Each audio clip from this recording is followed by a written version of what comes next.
So you got Tengah in the November 2021 BTO. That's really cool. You're about to live in one of the most sustainable and green neighborhoods in Singapore. There's a total of 2 sites in Tengah, so we'll go through each one of them individually to find the best stacks. And of course, we'll begin with Parc Clover. The BTO of Parc Clover is pretty big with 1,124 units and a good mix of different types of bedrooms, the majority of it being 4 and 5. Here is the site plan, and the biggest and most interesting feature for this particular site would be this common green belt separating this particular BTO and other residential blocks. And of course, the stacks fronting this common green are gonna be our top-notch and best stacks. First thing, let's remove stacks that are really close to one another. Being close affects views, ventilation and privacy.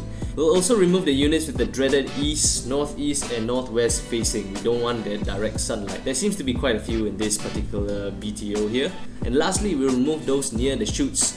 And here we go. Generally for this entire development, I don't think you have a very good chance of having really great views because the surrounding developments all seem to be high-rise residential blocks. The best bet would be to get stacks facing the north side. And we'll see the same issues and problems in our next site, which is Parc Glen. So let's get to it. Parc Glen is also another massive development with a total of 1,008 units with the same unit mix as its buddy that we covered earlier. The best features surrounding the site would be the water body to the north and common green belt to the east for that delicious greenery. Similarly, we'll remove stacks with direct sunlight near chutes and stacks that are closer to one another. For this video, it seems that the inner blocks tend to be facing each other very closely, so just avoid that. And here we go, these are the better stacks in Parc Glen. Let me know what you think about this quick review. If you like what you see, drop a like and leave in the comment which particular stack you are going to go for if you manage to get this particular BTO. And with that, till next time.